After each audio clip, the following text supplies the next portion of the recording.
मैं हूं आबिद हुसैन शेख, आपका खैर मकदम है 4TV न्यूज कर्नाटक एक्सप्रेस में। मूलभूत सुविधाओं को लेकर महिलाओं का आक्रोश। बीजापुर जिला इंडी तालुका के झलकी ग्राम के वार्ड नंबर 1 और 2 में ड्रेनेज का पानी रास्ते पर बह रहा है, जिसके कारण बीमारी का अंदेशा बढ़ गया। इसी तरह पिछले 1 महीने से सही ढंग से पीने का पानी भी नहीं छोड़ा जा रहा है। इन्हीं मांगों को लेकर ग्राम की महिलाओं ने ग्राम पंचायत दफ्तर का घेराव करके आक्रोश जताया। पंचायत में ना तो पीडीओ मौजूद था, ना ही कोई अन्य अधिकारी। जब पीडीओ को कॉल किया गया तो उनका मोबाइल बंद मिला, जिसके कारण महिलाओं के गुस्से में और भी तेजी आई। इसी तरह लापरवाही करने वाले अधिकारियों के खिलाफ कार्रवाई करने की मांग की ग्राम की महिलाओं ने। डीके शिव कुमार की गिरफ्तारी में बीजेपी का हाथ नहीं, बसनगौड़ा पाटिल यत्नाल। डीके शिव कुमार की गिरफ्तारी पर पूछे गए सवालों का बड़े एहतियात से जवाब देते हुए बीजापुर नगर विधायक बसनगौड़ा पाटिल ने मीडिया से कहा कि सीएम और हमारे पक्ष के नायकों ने मुझे सलाह दी है कि कोई भी प्रतिक्रिया न दूं। फिर भी मैं कहूंगा कि इस मामले में बीजेपी बदले की राजनीति नहीं कर रही है। यूपीए सरकार की अवधि में पीएम को अमेरिका का वीजा नहीं दिया गया था। राष्ट्रीय अध्यक्ष अमित शाह का कॉलर पकड़कर सीबीआई जांच के लिए ले गई थी। ये सब इतिहास में दर्ज है। उस समय ये बात किसी ने नहीं कही। हर एक चीज के लिए कानून है, कानून के तहत सब कार्रवाई हो रही है। किसी के मुश्किल समय में उन पर टिप्पणी करना सही नहीं है। ऐसी संस्कृति बीजेपी में नहीं है। ईडी विभाग के बारे में मुझे मालूम ही नहीं था, अब मालूम हुआ है। मगर दुख की बात है कि पीएम और राष्ट्रीय अध्यक्ष पर आपत्तिजनक बयान दिए जा रहे हैं, जो गलत हैं। एक दायरे में रहकर एहतजाज होना चाहिए। सरकारी और अवाम की जायदाद को नुकसान पहुंचाना गलत है, कहा बसनगौड़ा पाटिल यत्नाल ने। मोटर व्हीकल्स एक्ट में तब्दीली, जनता हैरान और परेशान। पिछले दिनों ट्रांसपोर्ट मिनिस्टर नितिन गडकरी ने मोटर व्हीकल्स एक्ट में बड़ा बदलाव करके नो पार्किंग, नो एंट्री, बिना हेलमेट लाइसेंस और शराब पीकर वाहन चलाने वाले अपराध मामलों में जुर्माने की रकम हद से ज्यादा बढ़ा दी। कल बेंगलुरु में कुमार स्वामी लेआउट ट्रैफिक पुलिस ने एक व्यक्ति को शराब पीकर बगैर हेलमेट और लाइसेंस के वाहन सवार को 17,000 रुपये का जुर्माना आयत किया। उसी तरह मंडिया में शराब पीकर वाहन चलाने वाले से 11,000 का जुर्माना वसूल किया गया था। कानून तो ठीक है, पर सरकार को यह भी सोचना चाहिए कि गढ़ों से भरे घटिया रास्तों पर गुजरने वाला कोई वाहन सवार अपनी कीमती जान खो देता है तो सरकार उसके लिए क्या परिहार देगी। अच्छे रास्ते मुहैया करना सरकार का पहला कर्तव्य होना चाहिए, ये कह रही है जनता। डीके शिव कुमार 13 सितंबर तक ईडी के कब्जे में। 2017 अगस्त 2 आईटी विभाग ने कांग्रेस के पूर्व मंत्री डीके शिव कुमार के घर पर और सितंबर में दिल्ली के सफदरजंग इलाके में स्थित निवास पर रेड की थी। नवंबर को जांच शुरू हुई और 2018 फरवरी को एफआईआर दाखिल करने के लिए कोर्ट ने अनुमति दी थी। आईटी विभाग की मुकम्मल रिपोर्ट पर कानूनी रुपयों के लेन देन को लेकर ईडी विभाग ने समन्स जारी किया था। इस जांच में ईडी ने कल शिव कुमार को दिल्ली स्पेशल कोर्ट में पेश किया। शिव कुमार की ओर से 2 वकीलों ने कोर्ट को दलीलें दी, जिसके अनसुनी करते हुए कोर्ट ने शिव कुमार को 13 सितंबर तक पूछताछ के लिए ईडी रिमांड पर दिया है। अब जमानत की याचिका 13 सितंबर के बाद ही होगी।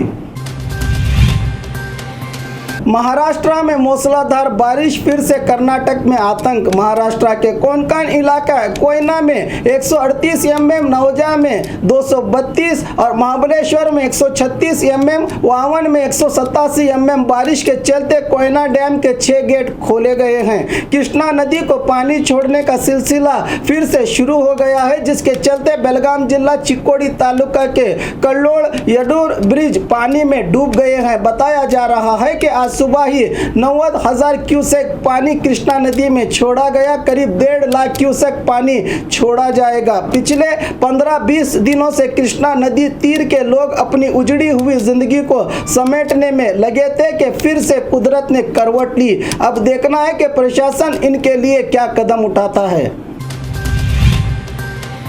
त्योहार के मौके पर ड्यूटी न करने पर पीएसआई निलंबित। धारवाड़ जिला गरग पुलिस थाने के पीएसआई समीर मुल्ला को गणेश त्योहार गणेश स्थापना के दिन सूक्ष्म इलाका कहलाने वाला कोट्टूर ग्राम में बंदोबस्त के लिए ड्यूटी लगाई गई थी। रात 2 बजे जब वहां जिला एसपी वर्तिका कटियार पहुंची तो पीएसआई वहां मौजूद नहीं थे। फोन लगाने पर घर में सोने की जानकारी मिली तो एसपी ने उन्हें फौरन बुलाया और यहां रुककर हालात पर नजर रखने को कहा। उसी रात 4 बजे वहां फिर एसपी साहिबा वर्तिका पहुंची तो पीएसआई फिर गायब थे।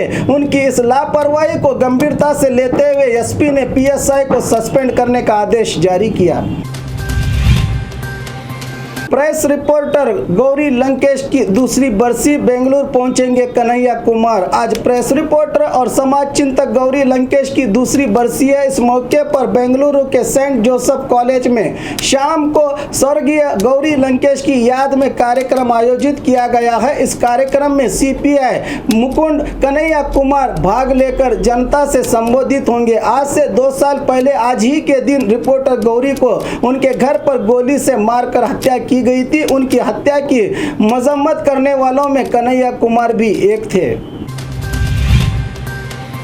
डीके शिव कुमार के भाई को कांग्रेस हाईकमांड का दिलासा। कांग्रेस के पूर्व मंत्री डीके शिव कुमार के ईडी विभाग ने अपने शिकंजे में लिया है। बताया जा रहा है कि इस मौके पर कांग्रेस अध्यक्ष सोनिया गांधी ने डीके शिव कुमार के भाई डीके सुरेश कुमार को फोन करके शिव कुमार की सेहत के बारे में जानकारी लेकर हिम्मत बढ़ाते हुए कहा कि ये सब सियासी बदले के तहत हो रहा है। आप बिना डरे कानूनी लड़ाई लड़िए, हम सब और कांग्रेस आपके साथ खड़ी है, कहकर दिलासा दिया सोनिया गांधी ने।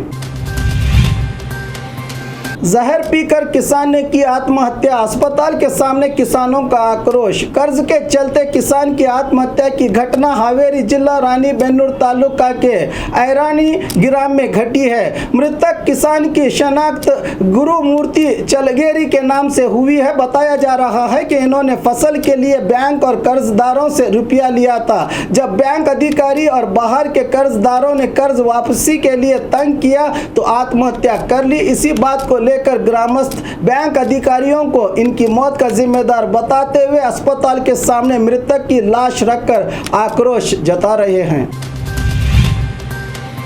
जमीन डी नोटिफिकेशन मामला, एचडी कुमारस्वामी की बढ़ सकती हैं मुश्किलें। आज कल शायद सियासी नायकों के दिन अच्छे नहीं हैं। शायद अब डीके शिव कुमार के बाद पूर्व सीएम जेडीएस के एचडी कुमारस्वामी पर संकट गहराया है। कुमारस्वामी पर आरोप है कि 2007 में इन्होंने बेंगलुरु बनशंकरी 5th स्टेज के हलगे वडरहल्ली में 3 एकड़ 34 गुंठे जमीन को डी नोटिफिकेशन का आदेश दिया था, जिसके चलते चामराज नगर संतेमारहल्ली के महादेव स्वामी नामक व्यक्ति ने लोकायुक्त में शिकायत दर्ज की थी, जिसके चलते लोकायुक्त ने बी रिपोर्ट डालकर मामले को ठंडा किया था। अब इसी बी रिपोर्ट को चुनौती देते हुए महादेव स्वामी ने जनप्रतिनिधियों की विशेष अदालत में मामला दर्ज किया है, जिसके कारण विशेष अदालत ने इनको समन्स जारी करके अक्टूबर 4 को अदालत में हाजिर होने का आदेश जारी किया है। और खबरों के लिए देखते रहिए 4 टीवी न्यूज़ कर्नाटक एक्सप्रेस।